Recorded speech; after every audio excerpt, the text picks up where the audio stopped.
हमनी के संस्कृति, हमनी के संस्कार सदा रहे हमनी के साथ। भारत के महान ग्रंथ और काव्य सब के संपूर्ण संकलन सब्सक्राइब करें तिलक।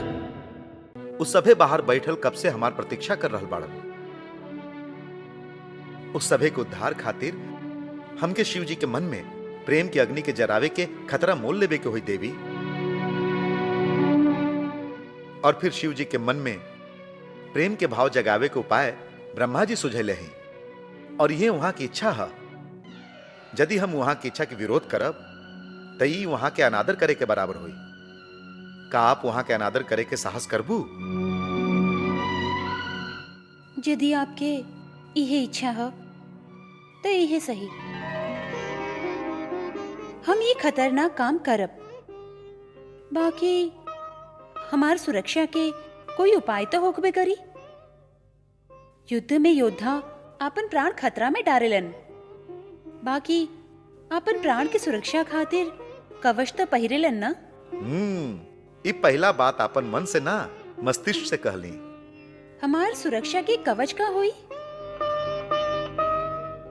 बाहर सभी देवतागण बैठल बाड़न। हम लोग के यह समस्या के समाधान उ लोगन से मिलके सोचे के चाहिए। आवा देवी।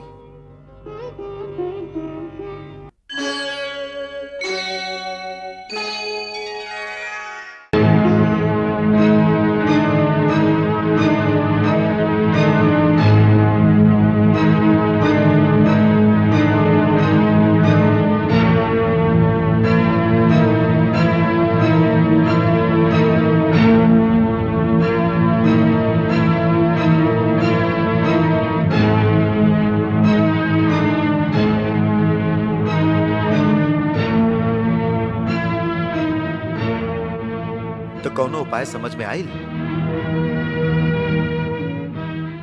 देवराज, जब आप ही कौनो उपाय ना सोच सकली तो हमार सुरक्षा के आश्वासन के देई। सुरक्षा के आश्वासन खाली माई पार्वती ही हम लोग के दे सकेली। ऊ कैसे देवी? हम शिव जी के मन में प्रेम के भावना जगावल चाहत हई ना। हाँ, आप सभी तो जानत हई कि हिमालय पर्वत के बेटी देवी पार्वती पिछला जन्म में शिव जी की पत्नी रही। सती नाम रहे उनकर। शिव जी के अपमान भइल ऐसे आदि माता अग्नि के समर्पित हो गई रही। अब ए समय आदि माता देवी पार्वती के रूप में फिर से जन्म ले ले हई और उस शिव जी के पावे खातिर तपस्या कर रहल हई। देवी रति, आप कहल का चाहत हई?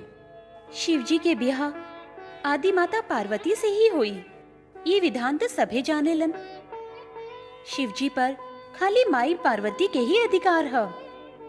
एमे कोनो संदेह नहीं खे। तो हम शिव जी के मन में प्रेम के भावना जगावे से पहले यदि माता पार्वती के आज्ञा ली ही तो महादेव की तपस्या भंग करे के आरोप से हम बच जाए। नारायण नारायण। वाह देवी वाह। तो आई चली आदि माता के पास आज्ञा लेबे। नारायण नारायण नारायण नारायण।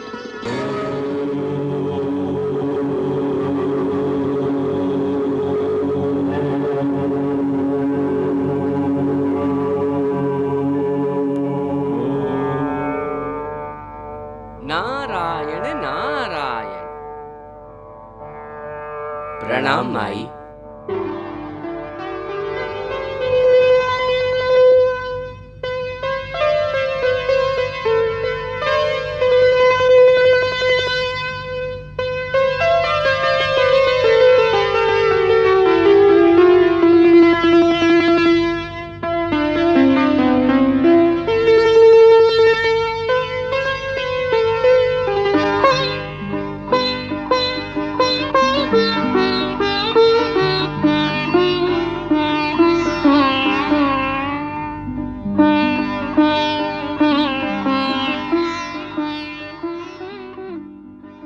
आज अचानक आप सबे हिमालय पर देवर्षि का एमे आपके कौनो चाल है? नारायण नारायण।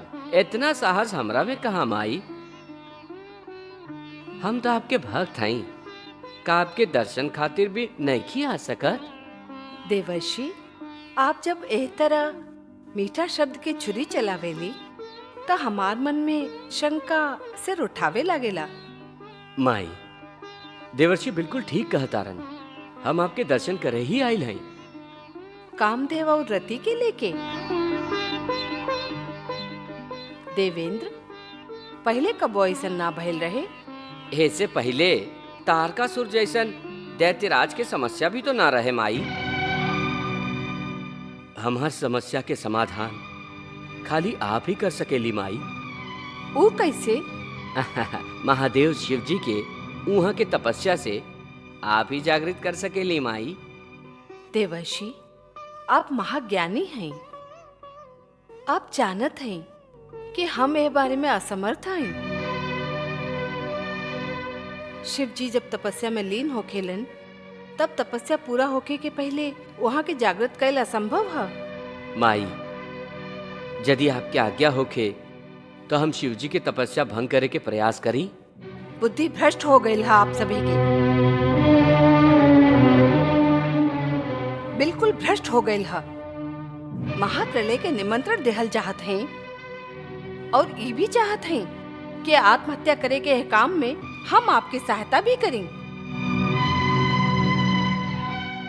इतना भी नहीं की जानत कि भोलेनाथ के तपस्या भंग करत थी वहाँ के क्रोध के ज्वालामुखी फट पड़ी और ना मालूम के शिव जी के क्रोध के लावा में भस्म हो जाए।